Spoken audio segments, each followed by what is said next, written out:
The story kicks off in some creepy town where a guy's walking home late. His phone buzzes and a woman tells him Rendell Locke's dead. He doesn't even need details. She says he already knows. He heads straight to a safe, grabs a bunch of maps, pictures, and some weird key. Then he stabs himself with it, and both he and the house go up in flames. 3 months later, the Locke family pulls into Massachusetts. Nina and her kids, Tyler, Kinsey, and Bode, move into their big old family house. On the road, Nina's stuck between sweet memories and flashes of blood. They stop at a cafe, and some server gives them a free meal just for showing up. The kids brush it off as some first-time special. When they get to the mansion, the kids think they hit the jackpot, but Nina keeps it real. They're just lucky. Uncle Duncan's waiting with party hats and a smile. He gives them the tour. Bode's glued to every inch of the place. Kinsey tells Duncan she's trying for art school. Tyler drifts off for a smoke. Kinsey joins him, throws a little reminder about how their dad wouldn't be cool with it. They take a photo of the ocean view for their dad, but end up sending it to Nina by mistake. Nina keeps getting haunted by flashbacks. One hits hard. Sam, Tyler's old friend, pulled a gun on Rendell asking about the house. Rendell kept quiet, so Sam shot Nina in the leg and then killed him. Bode goes exploring and finds this locked-up well house. He slides through the gate, snaps a photo, drops it, then sees the photo float right back to him. He calls into the well, and some girl voice answers, calling herself his echo. He books it back to the house. Nina's wondering why the house is in rough shape. Duncan says him and Rendell always kept their distance from it. Tyler tells everyone Bode's talking about a girl in the well. They check it. Gate's still locked, so nobody believes him. Nina warns him to stay away. Next morning at breakfast, Tyler gripes about eggshells. Kinsey's tense about school. Nina tries to boost her up. Duncan heads back to Boston and hands over the house keys to Nina. At school, Kinsey hears some girls chatting about a party. One wants to invite her, the other shuts it down, calling her a buzzkill and bringing up her dad's death. Kinsey eats solo until Scott shows up, throws her an invite to some event later. Tyler gets invited too since he's joined the hockey team. While Nina's out, Bode hears the echo again and heads back to the well. She asks if he's found any keys, says there's one to leave your body, one to switch appearances, and one that's the best.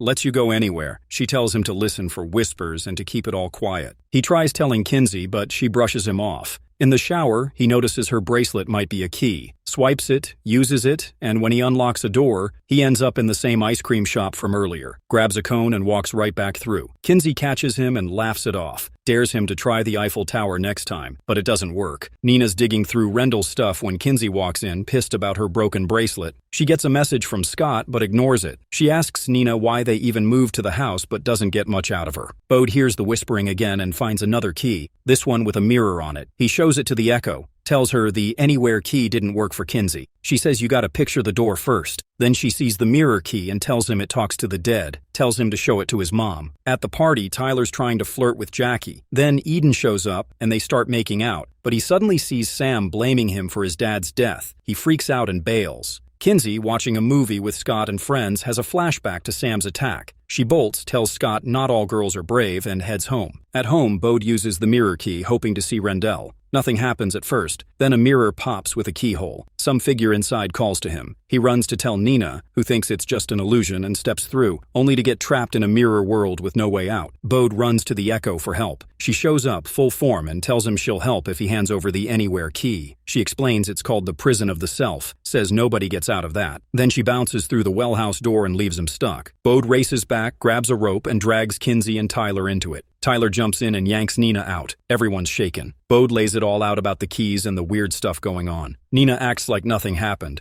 leaves the kids confused and staring. Bode keeps looking into the mystery of the keys and the strange woman from the well, the one he calls Echo. Kinsey asks Nina if she remembers anything about the mirror, but Nina waves it off, saying she will clean it later. Kinsey brings up the idea of hallucinations from mold, but Bode says this magic only works on kids. He takes Kinsey to the hallway mirror and uses the mirror key again, proving it is real. Tyler asks if that is the only key Bode found, and Bode admits he lost the anywhere key. Tyler and Kinsey leave for school, and Tyler tells her to forget about the keys. At home, Bode hears some strange voices that lead him to the head key, hidden inside the vacuum cleaner. At school, Tyler lies to his friends, saying he slept with Eden. Ellie Whedon visits Key House, meets Nina, and brings a gift. She tells Nina she went to school with Rendell and points out a man in a photo, saying that is Lucas, her ex and Rendell's best friend. Nina later gets a call about unpaid tuition. Ellie leaves, looking unsettled. Bode tries using the head key but fails with every door. Outside, he meets Rufus, the boy who helps take care of the grounds. They bond over action figures. Bode asks him how to fight Echo. Rufus suggests using a bear trap and warns him to be careful. At a diner, Echo eats nearly everything on the menu. After using the restroom, she uses the Anywhere key to steal a dress and jewelry. That night, she sleeps with a man and then kills him by strangling him. Kinsey eats alone at lunch with no friends around. Scott comes over to apologize, and she forgives him. She is surprised to hear Eden is the lead in his short film, but agrees to help on set. Nina visits the school and meets Tyler's English teacher, who compliments Tyler's intelligence and gives condolences. The teacher brings up something tragic from Rendell's past, but Nina is pulled away before hearing more. Tyler remembers something his dad once said. Back in the present, he sees Logan key Javi's car. Later, Javi and Logan try to get Tyler to steal from a store, but the clerk steps in. Logan covers for Tyler, saying he just picked up a bottle. In town, Bode shows one of the keys to a hardware clerk and asks if he sells anything like it. The man seems curious, but Bode does not explain. He notices a keyhole on the back of the man's neck and almost tries the key on it, but the man turns around too fast. Ellie picks up Rufus from Key House and Nina invites her in.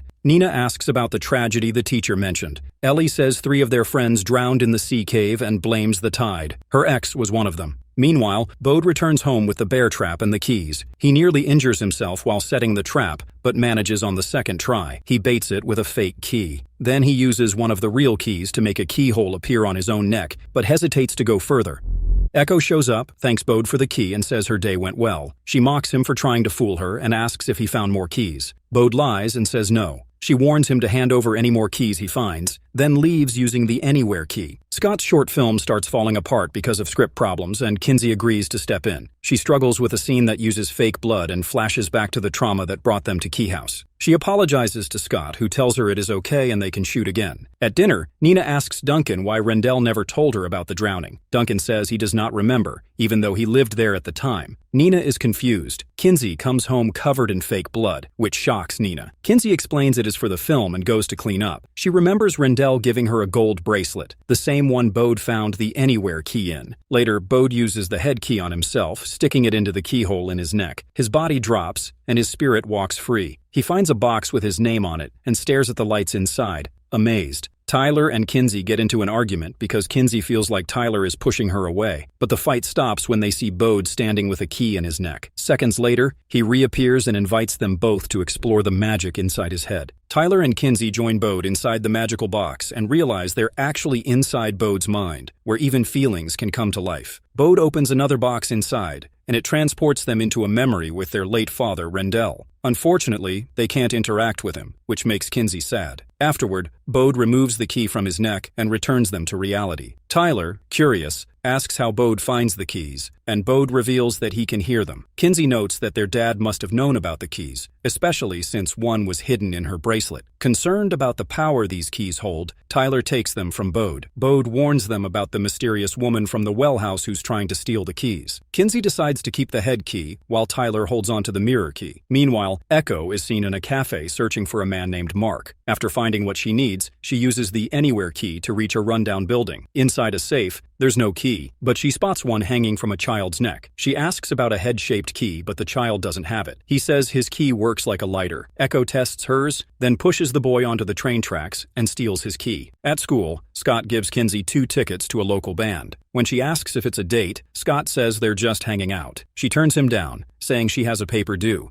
Scott takes back the tickets, but tells her to reach out if she changes her mind. Later, Kinsey joins Nina and Bode to watch Tyler play hockey. They run into Ellie, and Nina agrees to have dinner with her. During the game, Kinsey is harassed, and Tyler steps in, resulting in a fight. Tyler is injured, and Nina is spoken to about his behavior. The next day, Kinsey gets a message from Scott saying he'll be at the concert. She starts typing a reply, but changes her mind and ignores it. Tyler apologizes for the fight, but Kinsey brushes it off and tells him she wants to use the head key on herself. They enter her mind and find themselves in a mall, surrounded by colorful boxes representing memories of their dad. One memory plays, showing more of the story than Bode's did. Suddenly, memories start shifting. Tyler decides to leave, but Kinsey takes them to the memory of their dad's murder in Seattle. She blames herself for being too afraid to act. In the memory, a violent woman attacks them. They fight her off and exit her mind. Strangely, Tyler is wounded in real life where he was attacked in the memory. He goes to bed and listens to the end of a story his dad used to tell. At dinner, Ellie orders wine, which upsets Nina, who reveals she's sober. Ellie seems troubled when Nina talks about Bode hanging out with an imaginary friend at the well house, hinting she knows more about Key House than she's letting on. Bode hears whispers from a painting and finds a hidden key. He uses it on the big library door and suddenly becomes a ghost, floating freely. He enjoys flying and ends up at the Key House graveyard, where he meets Chamberlain Locke's ghost. Chamberlain tells Bode only people who died at Key House can remain as ghosts, and that Rendell also used to fly around using the same key. When Bode sees Nina come home, he rushes back to his body. On the way, he sees Ellie opening the well house and calling for someone named Lucas. Later, Kinsey talks with her mom and heads to the concert to meet Scott, but changes her mind and leaves. She uses the head key again to bury the frightening figure from her mind. Meanwhile, Nina flips through an old yearbook and sees several Omega symbols. She remembers that Sam had the same symbol tattooed on his wrist the day he killed Rendell. Next day,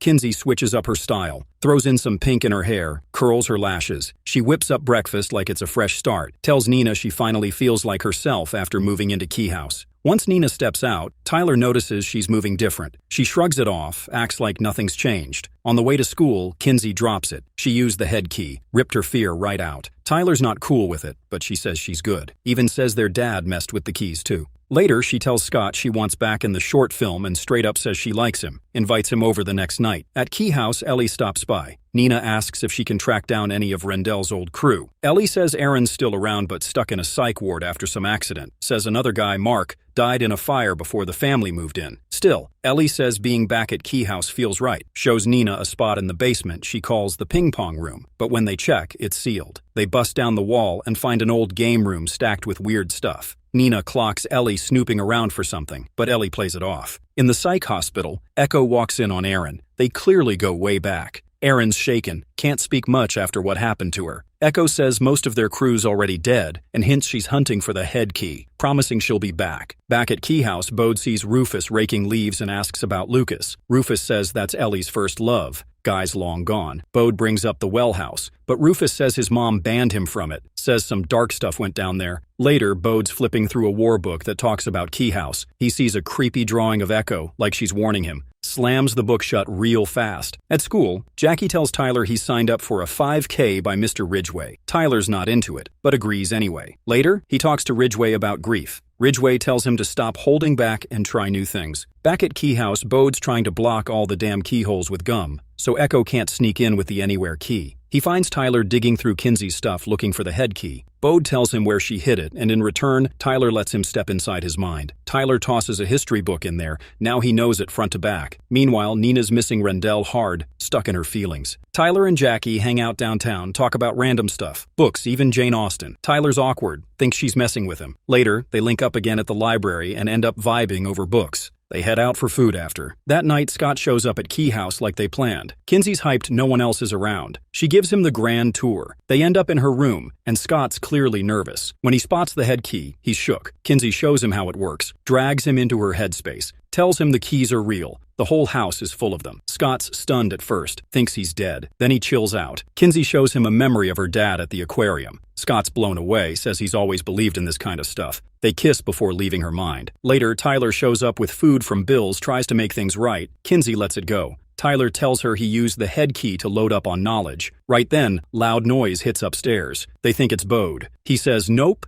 it's her, the one from the well house. Echo sets a fire as a trick and grabs Bode. Starts demanding keys, but Bode refuses. She uses the anywhere key, yanks him through a closet into some hellish fire zone. Tyler tries to follow, but the magic fire blocks him. Bode figures it out. She can't just snatch the keys, they gotta be given. Echo, pissed, bounces with just the anywhere key. Back inside, Nina's trying to figure out how the fire started. Kinsey tells her it wasn't on her. She says sorry for being cold before, and they hug it out. Tyler and Kinsey wake up suddenly to the same whispering voices Bode heard earlier. They follow the sound to the piano and find another strange key. Bode shows up and says he thinks he knows what the key opens. They try it on a music box, but nothing happens. Bode thinks the music box might be broken. Now, all the Locke kids can hear the whispers, so Bode calls them the Keepers of the Keys. He gives out the other keys. Kinsey gets the music box key, Bode keeps the mirror and ghost key, and Tyler holds the head key. Tyler tells everyone to talk before using their keys. Then they find out the music box can control people, making them do whatever the key holder wants.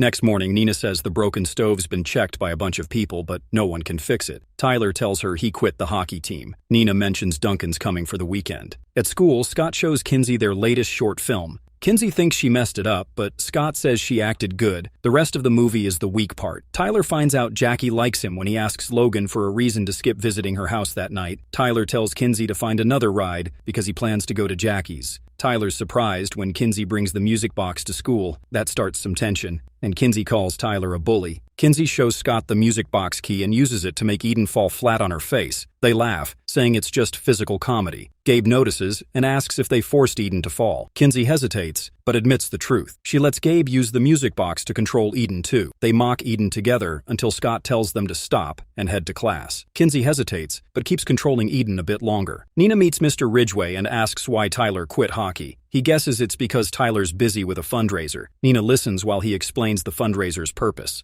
Then Bode's school calls. He brought a hammer to class, so Nina goes to pick him up. Bode says he brought it for protection, but doesn't know from who. Tyler and Jackie chat while he plays an 8-ball app that predicts stuff. Their talk ends when Jackie gets a viral video of Eden kissing a statue under the music box's control. Jackie's confused, and Tyler looks worried, knowing Kinsey's using the music box key again. At home, Nina hears noise in the basement. She finds the door open and Ellie inside. Ellie says Rufus was upset about losing an action figure. Nina spots a scar shaped like a keyhole on Ellie's chest and asks how she got it. Ellie says she fell off her bike as a kid, but quickly says she has to go and leaves. Kinsey and Gabe walk in the woods. Kinsey explains the music box key came from her ancestors. Gabe says he switched schools because his parents are divorcing. Kinsey says she's glad he came. Tyler interrupts and tells Kinsey to give him the key, saying Bode should have it. Kinsey refuses, ignoring him. She thinks their family is safe since Echo, whoever that is, needs the keys to be handed over willingly. They argue hard. Kinsey tells Tyler to never think about her again. Tyler leaves mad, and Duncan arrives at Key House Manor. Duncan visits Bode and asks what he's up to. Bode says he's mapping the house and asks if Duncan knows Chamberlain Locke from the old painting. Duncan says Chamberlain died over 100 years ago and brushes it off. Bode says he talked to Chamberlain, who said he and Rendell used the keys when they were kids. Duncan gets worried but acts like it's nothing. Bode says it's okay if Duncan doesn't remember. Nina visits Mr. Ridgway's house and says Rendell and Ellie have the same chest scar. She wonders how two people got identical scars from different accidents. She thinks maybe Ellie or Rendell lied about their scars. Nina admits she never got Rendell to open up about his past in Matheson. She also remembers Sam Lesser mentioning Key House Manor before he died and suspects something bigger is going on. Mr. Ridgway tries to calm Nina, thinking she's overwhelmed by Rendell's death, but she's not convinced. At Jackie's house, Tyler and Jackie talk about Eden, pretending the whole thing was just acting. They talk about Tyler's life in Seattle and how he lost friends after his dad died. Jackie compliments Tyler, and they start kissing. Kinsey texts Gabe and Scott, but Scott throws pebbles at her window to get her attention. She jokes about having a front door, and Scott jokes about liking to throw pebbles at windows. Scott asks if they can use the keys to make their movie better. Kinsey agrees, but warns to keep the keys secret. Before leaving, Scott notices photos of the Locke family and friends, including one of Rendell and his friends who supposedly drowned. Scott says he read about that drowning. Nina visits Ellie's house but finds her gone. Rufus says he'll tell Ellie she stopped by. Nina asks if Rufus still has all his action figures, and he says yes. Nina gets suspicious. Later, Nina gets a voicemail from Mr. Ridgway saying he has something important to show her. When Nina calls back, he doesn't answer. At home, Kinsey tries to talk to Tyler about the photo, but he ignores her, repeating she told him to be done with her. Kinsey thinks Rendell didn't want to come back because his friends died, even if it meant leaving the keys behind. They hear whispers again and head to the graveyard. Tyler says they can ignore the whispers, but Kinsey insists on following them. They find a key hidden in a vase but don't know what it opens until they see a keyhole on a nearby tree. They put the key in, and glowing jars rise from the ground. The jars hold memories, mostly about Rendell and Duncan, but they realize these are Duncan's memories. In one, Rendell and Duncan use a key to change how they look. In another, Kids from the drowning photo are seen attacking a man. Tyler worries the kids didn't actually drown. Nina goes back to Mr. Ridgway's house after the voicemail but finds the door open. Inside, she finds him dead at his desk with a bag over his head. She calls 911 but hears noises from another room. She checks but finds no one. At Matheson Station, Nina waits to meet with the officers. She tries calling Ellie but no answer. Talking with Detective Mutuku, she insists Mr. Ridgway wouldn't have taken his own life. She says she heard someone in the house and got a weird voicemail before finding him. The detective says the evidence points to an unthinkable act but promises to check out her story. Scott tells the crew their short film's first cut bombed, but they added extra scenes to fix it. Gabe looks worried. Then they get told they can't film at the docks anymore. Kinsey gets home and pulls out one of the memories from the cemetery. She shows it to Duncan in the lounge. Duncan's amazed but confused until Kinsey explains the memories came from him. Duncan says they look familiar, but doesn't get it. Kinsey calls it all a bad idea, but a minute later, Duncan forgets even seeing the memories. Tyler gets home after an awkward moment with Jackie about the keys he wears. Kinsey says Duncan couldn't understand the memories. Tyler says adults can't remember magic. Kinsey points out Duncan focused on one memory with younger kids going to the caves. She thinks something's off, but Tyler snaps, blaming Duncan for his friend's death. Frustrated, Tyler says he's done with everything and throws the keys at Kinsey. Next day at school, they hold a gathering for Joe. Nina sees Ellie there and asks why she didn't call back. Nina brings up Ellie and Rendell having the same scar. Ellie says she and Mark and Aaron gave themselves the scar to remember lost friends. Nina asks where Aaron was the night Joe died. Ellie says Aaron was home, but Nina says she visited Aaron's house that night before finding Joe. Things get tense, and Ellie storms off mad. At school, Scott shows the team the new scenes he and Kinsey shot. The others wonder how they made the effects. Gabe jokes it looks like magic. Scott asks where to film next since they lost the docks. Kinsey suggests the drowning caves. The group is unsure, but Gabe agrees, and they decide to go. Back at Key House, Bode hears voices again and heads to the sewing room where he finds another key. He realizes it fits the locked kitchen cabinet and thinks it's a Narnia moment, so he climbs inside. Nothing happens, so he comes out and meets Nina. Their talk ends when the detective tells Nina Joe's death will be ruled an unthinkable act because of his mental state. The detective gives Nina a box with Joe's stuff. Bode walks in the cemetery and meets Echo. She tells him he has one last chance to give her the keys. He refuses, saying she can't take them. Echo warns he'll be the downfall of the whole family. Using the matchstick key, Echo gave him, Sam melts the lock on his cell and breaks out. He starts a fire by striking the key against the wall and kills a guard by stabbing him. Nina looks through Joe's stuff, but Duncan shows up asking what she's doing. She says she's searching for someone and asks if he knows about the scar Ellie and Rendell share. Duncan can't answer. Nina says something feels wrong at Key House. Duncan suggests leaving for Boston, but Nina says no, and Duncan leaves. Scott, Gabe, Kinsey, and the crew get to the drowning caves, amazed by how beautiful it is. Kinsey hears whispering voices and goes deeper into the cave. She wants the group to follow, but they hesitate. Gabe agrees and they all go. They get far inside and everyone thinks it was the right call. Still hearing whispers, Kinsey goes alone and finds a mysterious door shaped like a keyhole with blue light behind it. The lock has an omega symbol. The tide starts to rise and the crew worries. Gabe finds Kinsey trying to open the door and tells her to leave. She finally agrees and they swim out. Later, Kinsey thanks Gabe and they kiss. Tyler goes to Joe's remembrance but gets loads of texts from Jackie asking where he is since the 5K run is on. Tyler is shocked when Echo shows up looking like a hot teenager, not knowing she's the same woman terrorizing Bode. They get along until Jackie shows up. Echo says she'll see Tyler around. Jackie gets mad and confronts Tyler, who leaves the party. Later, at a convenience store, Tyler meets Echo again, who offers him alcohol. They talk, and Tyler agrees to have love with her after she says her name is Dodge. Bode worries about Kinsey, asking if all her keys are safe now that Echo, aka Dodge, is back. Kinsey says everything will be fine. Bode promises to stay with her all night and helps carry boxes from the basement. Back in the day, Sam got kicked out of science class at Seattle Public Secondary for messing around during a pig dissection. He got sent to Rendell Locke's office. Rendell told him he's been excluded for a while and asked if things at home were all right. Sam said all was fine, but got distracted by a painting of Key House Manor hanging on Rendell's wall. The painting seemed to call to him. Rendell said it was his family home, and he kept the photo to remind himself where he came from. Now, Sam's standing on the Key House estate with a gun. He breaks a window to get inside, but notices blood dripping from his palm. Meanwhile, in the basement, Bode and Kinsey are unpacking boxes. Bode Bode wants to call Tyler, worried about what Dodge, still called the well lady, said earlier. Kinsey says she lost her phone back in the drowning caves. Upstairs, Nina is looking through photos when she hears a noise. She checks it out, and Kinsey and Bode come back to find the broken window. Kinsey wonders why Dodge would break in when she can come and go with the anywhere key. Upstairs, Nina finds Sam in Tyler's room holding a gun to her head. Sam tells her to stay quiet. Kinsey tells Bode to hide, but Bode uses the ghost key to fly up to the second floor. There, he sees Sam holding Nina hostage. Bode can't talk to Nina in ghost form, but watches Sam demand the head key. Nina doesn't know about the keys, so she can't help. Kinsey hides the head key inside a plush whale. When Sam demands the key from Bode and Kinsey, they pretend they don't know what he means. Bode shows Sam the mirror key, but Sam surprises him by grabbing it from his neck. Sam says it's not the key Dodge described, but Bode insists it is. Kinsey ends up giving up other keys and says Tyler has the head key. Sam decides to wait for Tyler. Now holding the mirror key, music box key, and plant key, Sam has the locks hostage. Nina asks what's going on, but nobody explains.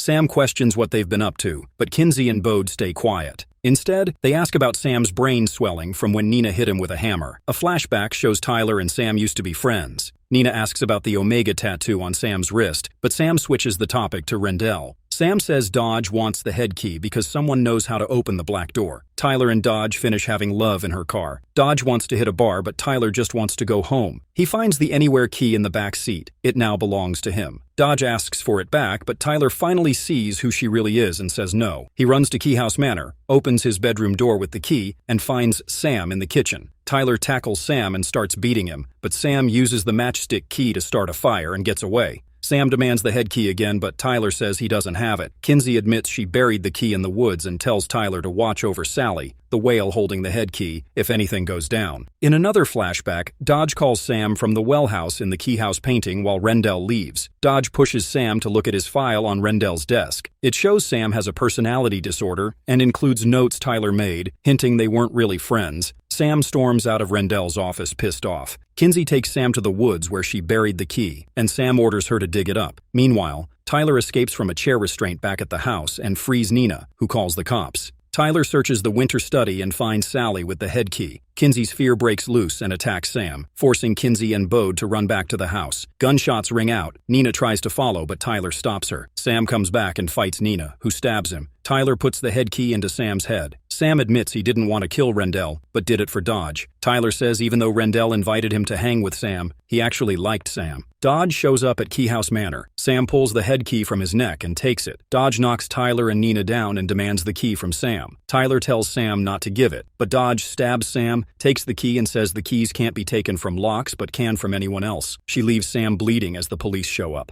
Sam escapes through the winter study door because Bode forgot to lock it. The police close the door, likely trapping Sam away from his body for good. Rufus is done with guests while making soup and asks how much longer their guest will stay. Ellie says just a couple more days, but Rufus points out she said the same 2 weeks ago. Ellie warns Rufus not to tell anyone about the guest. When Rufus goes to grab more tomatoes, it's clear the man is Lucas, Ellie's childhood boyfriend. Ellie asks if he had anything to do with the attack on the locks, but Lucas flips it back on her. At Key House, Tyler and Kinsey are cleaning up. They've been getting comfort food from folks, but Tyler feels uneasy about how Dodge finally got what she wanted. Kinsey mentions Dodge might open the black door. Tyler wants to know what's behind it, but Kinsey can't say since she hasn't opened it yet. Nina shows up acting weird. She thinks Tyler stabbed Sam and says he did the right thing but can't remember anything about Dodge. Tyler and Kinsey check Nina's room and see signs she's been drinking. Nina wants to throw out the booze to break the cycle. Kinsey worries if their lies about the keys made things worse. They find a photo of Aaron Voss labeled as being in a psych hospital. When Bode walks in on them searching, they say they're just looking for Nina's phone. Detective Mutuku drops by Nina's place unofficially, hinting she might need to leave town. He notices her drinking and leaves. Nina fills her mug with gin and feels pulled toward the mirror by the mirror key. Flashbacks hit her of being trapped inside the mirror. She breaks the mug and hides the pieces in the mending cabinet, not knowing it has magic. Tyler gets a message from Jackie, who's outside with Gabe. They bring comfort food and meet Nina, who thanks them for helping her kids. Ellie and Rufus show up with their soup. Tyler apologizes to Jackie for how he acted before. Kinsey asks Ellie if she's seen anyone strange and describes Dodge, but Ellie hasn't seen her. Rufus asks if Bode can come over to build model airplanes. Bode hesitates, but agrees. Gabe talks with Kinsey about her Parsons acceptance, but isn't happy about her being gone all summer. Scott shows up, accepts Kinsey's apology, but bounces awkwardly after seeing Gabe. Rufus and Bode start building airplanes but get sidetracked when Rufus asks if Bode can keep a secret about Lucas. Lucas arrives, and Rufus tells Bode he's his cousin. Back at Key House, Nina finds the broken mug magically fixed inside the mending cabinet. She tells Kinsey about the mirror vision and wonders if it connects to the keys Sam talked about. Kinsey says Nina needs to talk to Tyler. Kinsey explains the mending cabinet can restore things and their mom can remember magic and the mirror. They wonder why Nina suddenly remembers so much. Nina overhears and looks both shocked and let down. Tyler says the tide's almost low and suggests they visit the drowning caves. Dodge visits Erin but finds her with Gustav the magician. Dodge goes to the show and shows Erin the head key, demanding to know where the Omega key is hidden. At the drowning caves, Kinsey blames the Whispering Keys for mistakes and almost getting the Savini squad killed. She regrets not stabbing Sam earlier. Tyler tells her she was protecting Bode. They reach the black door and see an inscription listing the keepers of the keys: Rendell Locke, Lucas Caravaggio, Aaron Voss, Ellie Whedon, Mark Cho, Kim Topher,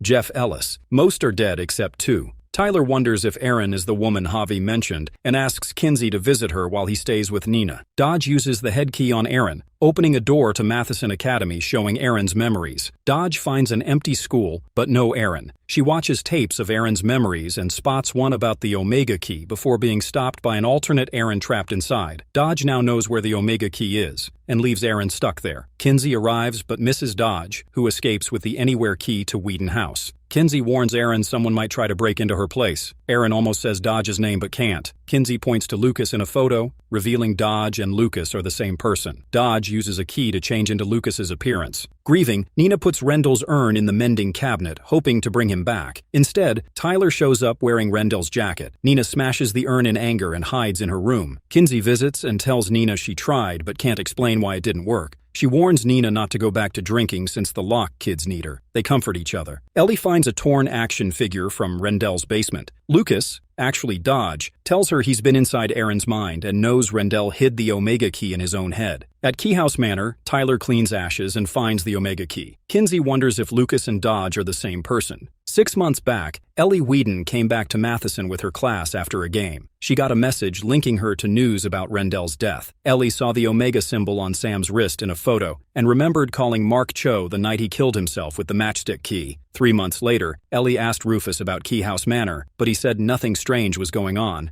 Out of nowhere, Lucas showed up asking Ellie for help. They held hands. Then a flashback showed Ellie using Rufus's key to get into Key House Manor. She searched the ping-pong room and found a hidden crown in the ceiling. She hid it in her bag when Nina came back. Ellie gave the crown to Lucas but didn't have the key he wanted, so Lucas insisted she go back to Key House. Joe interrupted, confused, but took their photo. He explained why he left Nina a voicemail that night. Later, Joe got home and found Lucas and Ellie there. He asked how Lucas was alive after dying 25 years ago. Ellie said it wouldn't make sense and handed over her phone. Then Lucas smothered Joe with a plastic bag, showing it was Lucas, not Ellie, who killed him. Nina showed up, and Lucas used the Anywhere key to get away, leaving Ellie alone with Nina. Ellie ran home, shaken, and shot Lucas multiple times, but he didn't die. Lucas warned her she couldn't kill an Echo and threatened to kill Rufus if Ellie didn't help him. Now, Tyler and Kinsey were watching one of Duncan's memories. Tyler was struggling with the fact that Lucas and Dodge were the same person. Kinsey asked if the Omega key was safe,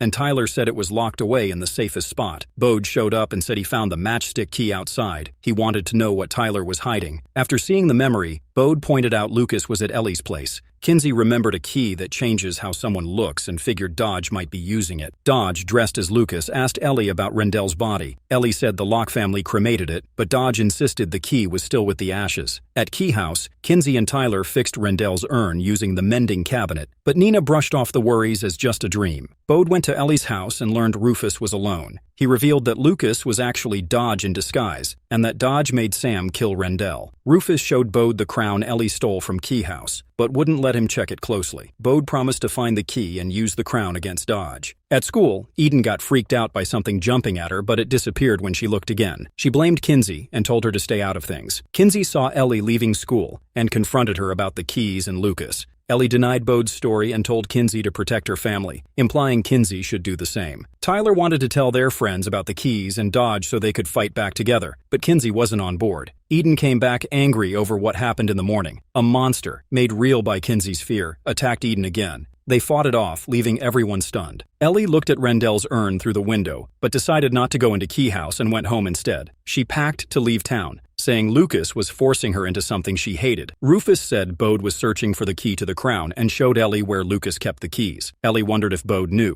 but Rufus said no. At school, Tyler told Logan and Jackie about the keys and Dodge, but they didn't believe him. To prove it, Tyler used the matchstick key to set a book on fire. Jackie left, confused. In the nurse's office, Eden questioned everything, and Kinsey said the monster was her fear attacking what she was scared of. Tyler admitted telling Jackie, and Kinsey said Eden was handling things better than expected. When Gabe and Scott showed up, Kinsey joked about dating both, leaving them speechless. Ellie called and asked to meet at Key House. Ellie told the Locke kids she was trying to do right, but changed her mind. After graduation, they had a sleepover at Key House Manor where Rendell wanted to check out the black door. They found a way to remember the magic, but when they opened the black door, blue light bullets shot out and hit Lucas. Ellie showed the kids a memory from after that where Lucas demanded the Omega key. Kim attacked Lucas with the matchstick key, but Lucas killed Kim and Jeff. Lucas tried to kill Aaron, but Rendell stopped him by killing Lucas first. Duncan saw it all, so they wiped his memories and hid them with the plant key. They made up a story that their friends drowned and split the keys among themselves, agreeing never to use them again. Rendell took the Anywhere and Omega keys, Aaron got the head key,